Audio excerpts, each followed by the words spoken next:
কিন্নররা মনে করে যে আমি খারাপ কাজ করার জন্য আমার এই জন্মটা হয়েছে, এই জন্ম আমরা মরে যাওয়ার পরে যেন আবার এই জন্মতে না আসে।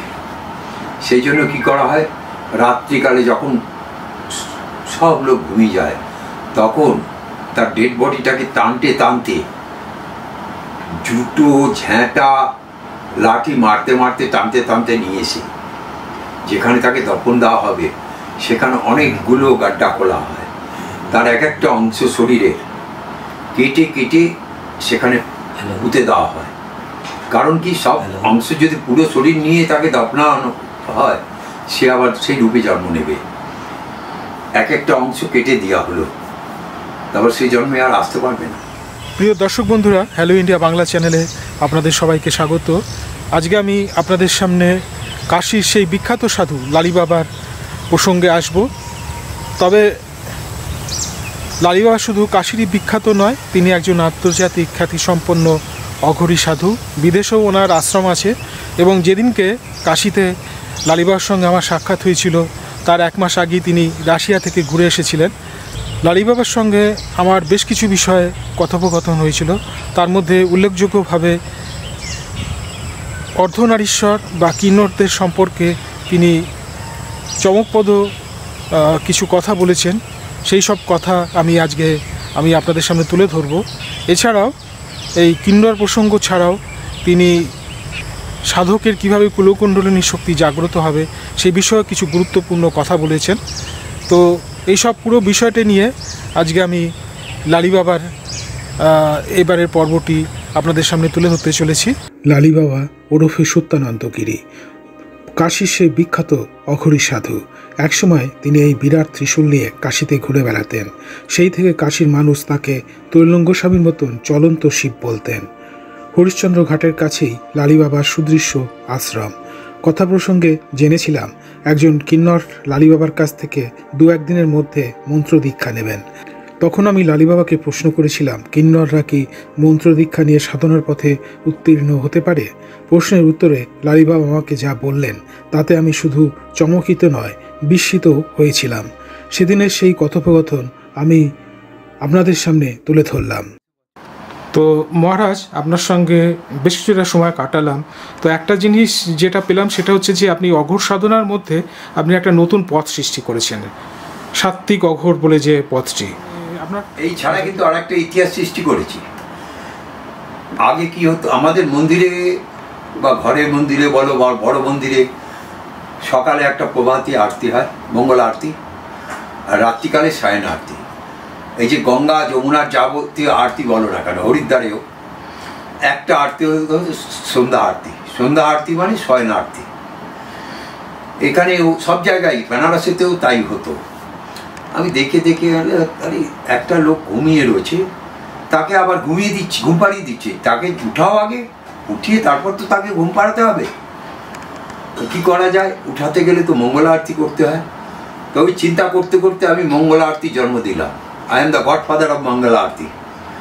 এর আগে কারো মাথায় আসেনি, কিন্তু এত মানে বিদ্বান লোক ছিল, এত গুণী লোক ছিল, এত পয়সাওয়ালা লোক ছিল ভারতবর্ষে, কারো কিন্তু মাথার মধ্যে ওই বুদ্ধিটা আসেনি। তাহলে আমরা যে দশার সময় ঘাটে মঙ্গল আরতি এখন যে দেখছো সকালবেলা আরতিটা 80 ঘাটে দেখছো, তো কে জন্মদাতাকে? এই লালিঘাটে 2008-এ শিবরাত্রির পরের দিনকে সকালে থেকে শুরু হয়েছে। এখানে ভাগীরথী গঙ্গা চ্যারিটেবল ট্রাস্ট 2008-এ জন্ম দিয়েছিলাম। শিবরাত্রির দিন অনুষ্ঠান করেছিলাম 2টো বোর্ডের উপর করে। কালচারালও প্রোগ্রাম হয়েছিল, ক্লাসিক্যাল প্রোগ্রাম হয়েছিল। পরের দিন সকালবেলা থেকে মঙ্গল আরতি শুরু হয়েছিল। তখন বলেছিল এই কি ড্রামা, আরতি তো একবারই হয়। এখন সব জায়গায় তাই হচ্ছে। আগে হরিদ্বারে হতো, কখনো সকালের আরতি হতো না, এখন হয়। তাহলে সকালের আরতিটা, মঙ্গল আরতি আপনি প্রচলন করেছেন? আমি আর আমিও করেছিলাম। এখন ইন্টারনেটে অনেকই পাওয়া যাবে সকালের আরতি। এখানে কাশীর দর্শনীয় বস্তুর মধ্যে মঙ্গল আরতি সকালবেলা যখন সানরাইজ দেখতে আসতো তখন এখানে দাঁড়িয়ে থেকে বোট ঘাট দাঁড় করিয়ে ফটো তুলতো। আর বয়স হয়ে যাচ্ছে, আর পড়া যায় না। আচ্ছা মহারাজ, দ্বিতীয় প্রশ্ন যেটা আপনাকে, সেটা হচ্ছে যে আপনার কাছ থেকে জানতে পারলাম যে একজন কিন্নর সাধিকা আপনার কাছ থেকে মন্ত্র দীক্ষা নেবেন, তো অনেকগুলো আছে। তো এই প্রসঙ্গে আচ্ছা, তো এই প্রসঙ্গে আমার যেটা প্রশ্ন আপনার কাছে, যে এই যে কিন্নর সাধিকা এবং যেটা এই কামাখ্যাতে যে অম্বুবাচীর সময় দেখতে পাই জুনা আখড়ার প্রচুর কিন্নর সাধিকা তারা রয়েছেন, তো কিন্নর সাধিকারা তারা কি সাধন পথে থেকে মানে তাদের কি সাধনে উত্তরণ ঘটে? দেখো, আগে যে কিন্নর সমাজ ছিল তার মধ্যে ম্যাক্সিমাম মুসলমানের কাছ থেকে তারা গুরু বানিয়ে সাধনা করতো বা ওই কিন্নর সমাজে থাকতো, কারণ ওদের খাওয়া দাওয়া খরচাগুলো কোথা থেকে আসতো? তারা তো কোনো ব্যবসা করতো না। তখন ওই বাচ্চা জন্ম হলো, বিয়ে হলো, এদিক ওদিক অনুষ্ঠান করে ওরা ওদের খরচাটা বার করে নিত। বর্তমানে কি হচ্ছে, এখন কিন্নর, আসল কিন্নর খুব কম পাওয়া যায়। এখন যে মনে করো ম্যাক্সিমাম মুসলমান ছেলেরা কিন্নর সেজে তারা চেঞ্জ করে নিচ্ছে, লিঙ্গ চেঞ্জ করে নিয়ে অপারেশন করে তারা কিন্নর হয়ে গিয়ে পয়সা কামাচ্ছে। পয়সা কামানোর একটা দরিয়া হয়ে গেছে। ওই গাড়ির সামনে যেখানে ট্রেনে এখানে ওখানে ওই করছে এরা। আসল যে কিন্নর, তাদের মৃত্যুর সময় কিভাবে তাদের মানে শেষকৃত্য সম্পন্ন হয় মারা যাওয়ার পরে, সেটা কেউ জানে না। আমি জানি এটা। আর এই যে কিন্নরদের মধ্যে যেমন আছে যারা প্রকৃত কিন্নর, তারা কিন্তু পয়সা কামাতে যায় না, তারা অনুষ্ঠানে যাবে। বিয়ে বাড়ি বা বাচ্চা হলে তাদের একটা ডিমান্ড থাকে, কখনো পূর্তি হয়, না পূর্তি হলে তারা কাপড় তুলে দেখিয়ে দিল। কাপড় তুলে যখন দেখালো তাহলে তার সর্বশান্ত হয়ে গেল। যদি বিয়ে থেকে করে তার ডিভোর্স হবেই। আচ্ছা, তাহলে এই যে শেষকৃত্যটা একটু বলুন। কেন কিন্নরকে একটু খুশি রাখার চেষ্টা করে মিষ্টিভাবে সেটা করতে হয়। জোর করতে গেলে বদদুয়া, আর কিন্নরের বদদুয়া পাওয়া মানে তোমার কাজের সব কাজে বাধা। হ্যাঁ, যখন সাধনা মার্গে সবারই আছে, কি হয়, গুরুর প্রতি বিশ্বাস। যখনই কোনো সাধনা করতে যাও, যে গুরু যা বলবে তা শুনতে হবে। কি বলে, ধ্যান মূলম গুরু মূর্তি, পূজা মূলম গুরু পদম, মন্ত্র মূলম গুরু বাক্যম, মোক্ষ মূলম গুরু কৃপা। যদি মোক্ষ প্রাপ্তি করতে যাও, গুরুর কৃপা ভিন্ন হবে না। গুরু যা বলবে, মিথ্যা বললেও সেটা গুরু মন্ত্র। আর পুজো করতে গেলে কি হবে, ধ্যান করতে গেলে তুমি যতই ভগবানের ধ্যান করো না কেন, দেখবে ধ্যানে শিব নেই, গুরু এসে গেছে। আমার অনেক শিষ্যরা বলে, गुरुजी हम भगवान को ध्यान लगाते, वो तो पलकों में 2-3 सेकंड के अंदर चले जाते, आप आ जाते, ये क्यों है? तब ये श्लोकটা তখন বলা হয়। আচ্ছা, এবার দেখো, যে কোনো লোক একাগ্র চিত্ত, যে কোনো সাধনা করতে গেলে কি হয়, দৃঢ় বিশ্বাস। যেমন যে নিয়ম আছে, এক বস্ত্র মানে এই যে সেলাই হবে না, বিনা সেলাই করা বস্ত্র। কিছু কিছুতে আছে নগ্ন, যেমন মনে, আবার কিছু কিছু জায়গা আছে যে শ্মশানের উপরে সাধনা করতে হবে। কোনো মেয়ে এখন শ্মশানে কি করে সাধনা করবে? যেখানে তার আশ্রম আছে তার মধ্যেই, যে রুমের মধ্যে শ্মশানের বস্ত্র ছিটিয়ে দিয়ে তার উপর বসে করতে পারে, সেই ফল পাবে। কিছু আছে চৌরাস্তার মোড়, চৌরাস্তার মোড়ে গিয়ে, 4 রাস্তার মোড়ে গিয়ে করতে পারবে? গাড়ি ঘোড়ার জন্য পারবে না।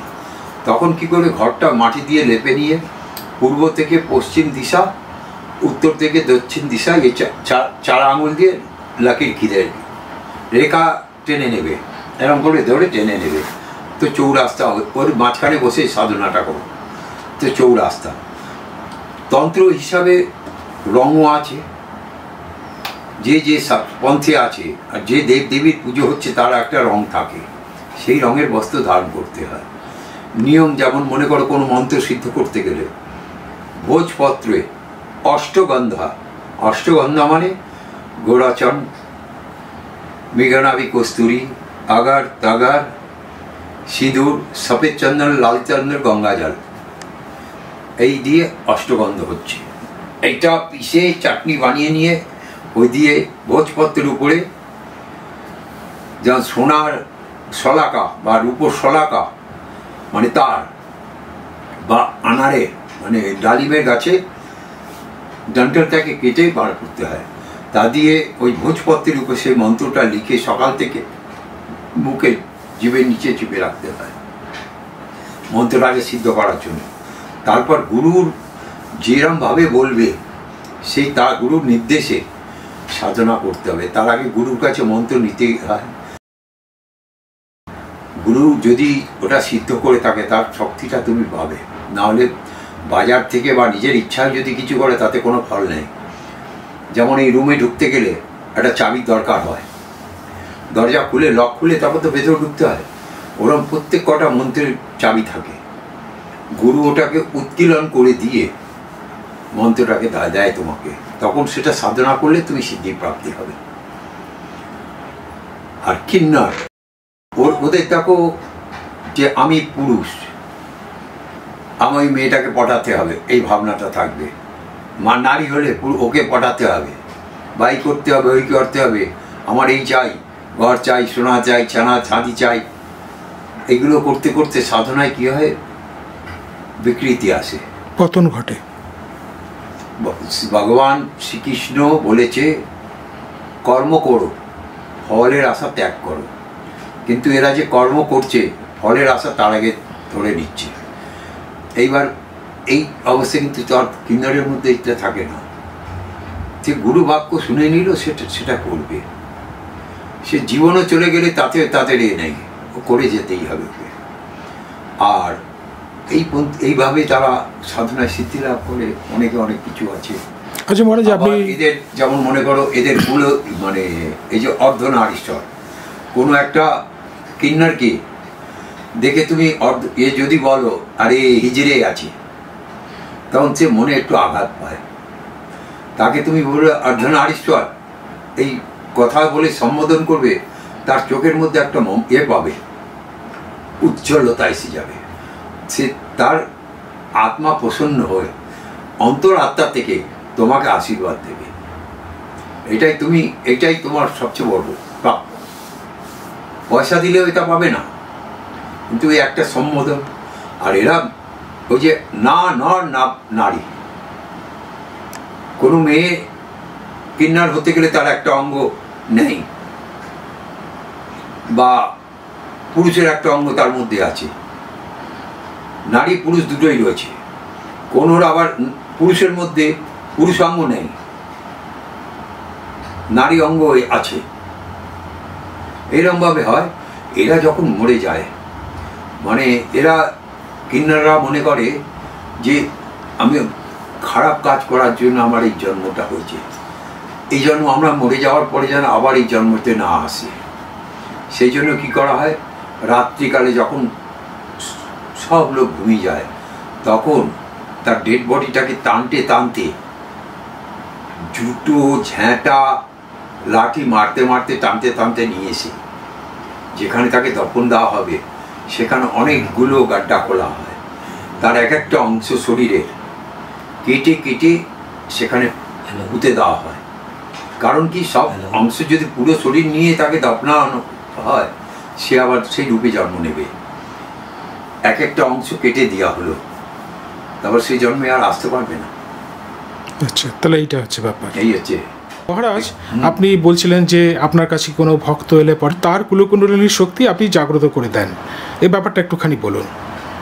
আমরা যে বাচ্চা বয়স থেকে যখন জন্ম নিয়েছি তখন থেকে আমৃত্যু পর্যন্ত এক এক দিন কত ক্যালোরি ভোজন গ্রহণ করি। এই যে মনে করো অন্ন নিলাম, রুটি খাওয়া হলো, সবজি শাক সবজি ফল ফ্রুট মিষ্টি বা দুধ দই ঘি পনির এসবগুলো খেলাম, জুস। এতে আমাদের শরীরে পর্যাপ্ত পরিমাণে ক্যালোরি আসে। এবার দেখা গেল আমরা কর্মজীবনে যে কাজ করি তাতে দেখা গেল 1/4 4 ভাগের 1 ভাগ আমাদের ওই শক্তিটা ক্যালোরিটা ব্যবহার করা হলো, বাকি 3 ভাগ আমাদের শরীরের মধ্যে স্টোর হয়ে গেল। আর যেটা বর্জ্য, যেটার মধ্যে কোনো নির্গুণ, সেটা মল মূত্র হিসাবে বার হয়ে গেল। এবার এই আমাদের শরীরে 7খানা চক্র আছে, সেই 7খানা চক্রে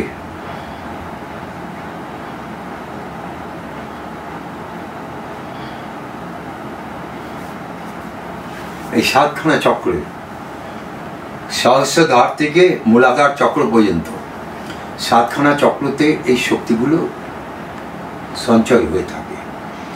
যখনই আমি শিখাই, শিখানোতে আমরা সবচেয়ে মূল মন্ত্র হচ্ছে ওম। ওম মন্ত্র দিয়ে আমরা প্রত্যেকটা চক্রকে ভলিউম মানে আর সঙ্গে সঙ্গে ভাইব্রেশন হয়েছে তো কম্পন। এই যেমন মনে করে ওমটাকে আলজিপটাকে একটু চেপে দিলে ওম এটা হচ্ছে তো, ওটা হবে শুরু হতে হবে।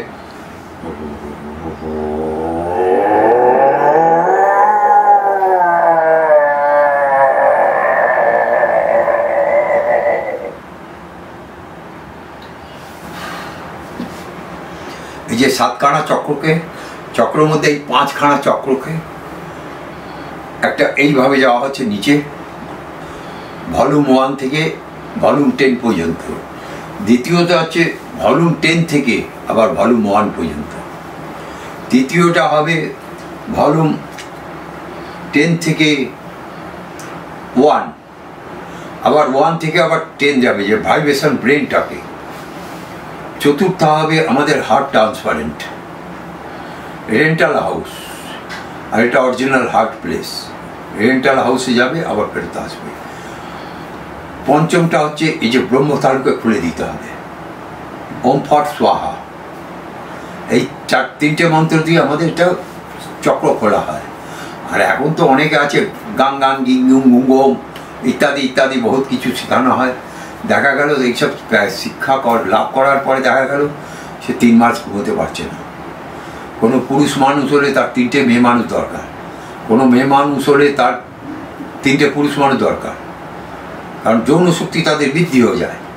যেমন আমি শিখাই কিরমভাবে, যে মনে করো দেখা গেল husband strong, wife power is down, তখন এই পুরুষ মানুষটাকে হয় ডাউনে আসতে হবে, না হলে নারীকে উপরে উঠতে হবে, তার শক্তিটা বাড়াতে হবে। তখনই সে স্বামী স্ত্রীর মধ্যে মিলনটা যে হবে সমানে সমানে, সেয়ানে কোলাকুলি হবে। এখন এইটা এই কুণ্ডলিনী জাগৃত যখন করা হয়, এই যে শরীর দেখো, আমি 70 বছর বয়স, কেউ বলতে পারবে? 35 থেকে 40 বছর আমার মনে হবে শরীরটা। এখনো দেখো খাওয়া দাওয়া করে রয়েছি, কেউ বলে দেবে 70? শরীরে একটা রেশা আছে? নেই। কুণ্ডলিনী জাগৃতে শরীর একদম এই যে মনে করো দা দিয়ে কোপালে পর্যন্ত এত শক্ত হয়ে গেছে যে কাটবে না। এটা কুণ্ডলিনী জাগৃতের প্রথম বেনিফিট। দ্বিতীয় হচ্ছে এই যে হার্ট ট্রান্সফার করা হচ্ছে, যখন হার্ট ট্রান্সফার করা হয় এটা হচ্ছে একটা বেনিফিট হবে কি, এই যে আমরা আগে যখনই মনে করো মেডিটেশনে যাই, তখন মস্তিষ্ক থেকে চিন্তাধারাটা আমাদের পুরো ইন্ডিয়া ঘুরে আবার মস্তিষ্কে গিয়ে ব্রহ্মর সঙ্গে মিলন হয়। মানে এটা কি প্রাণবায়ুর একটা ক্রিয়া আছে? হ্যাঁ আছে। ওটাকে উপরে ব্রহ্মতালুতে নিয়ে গিয়ে আত্মার সঙ্গে পরমাত্মার মিলন ঘটানো হয়। মানে যে দর্শন বলা হয় না, ওতেই দর্শন হয়। এটা ক্রিয়া আছে। যেমন 5 ধ্যানে বসতে গেলে 5 অন্তর ইন্দ্রিয়, লোক, কাম, বাসনা ইত্যাদি ইত্যাদি। বাহির ইন্দ্রিয় 5 হচ্ছে চক্ষু, কর্ণ, নাসিকা, মুখ আর ত্বক। এই যে 5টা ইন্দ্রিয়কে বন্ধ করে দিতে হবে, অনুভূতি কোনো থাকবে না। আর একাদশ ইন্দ্রিয় হচ্ছে মন, এটাকে কন্ট্রোলের মধ্যে আনতে হবে। মেডিটেশনকে বলা হয় meditation. Medi means mind. When you put your mind free of tension, then you can sit in meditation. বুঝতে পারলে তো?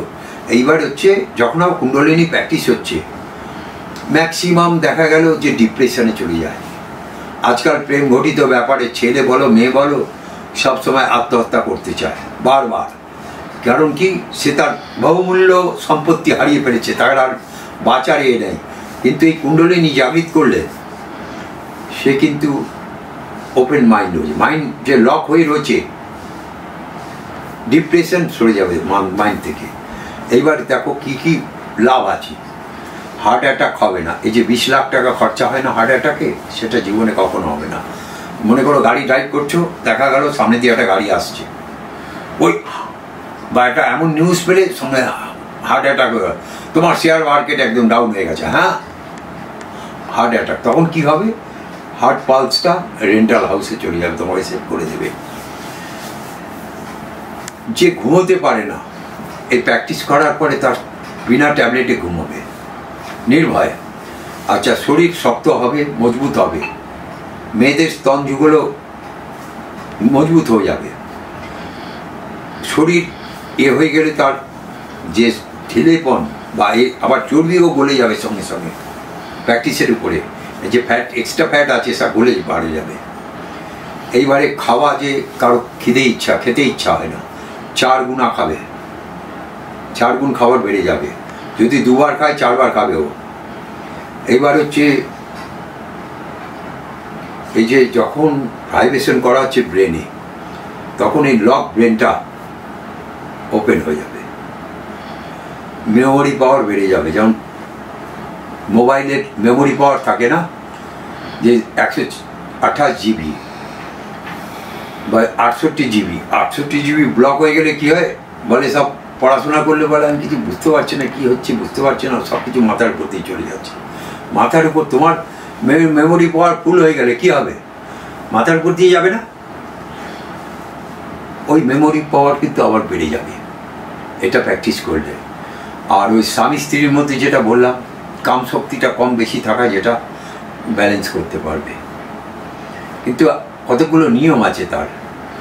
একটা নিয়ম হচ্ছে, শ্বাসটাকে যদি এদিক ওদিকে ছাড়া যায়, তাহলে 24 ঘন্টা ফিজিক্যাল রিলেশন করতেই হবে, যা করবে নন স্টপ, পাগল করে দেবে, শরীরের কিছু জানার থাকবে না।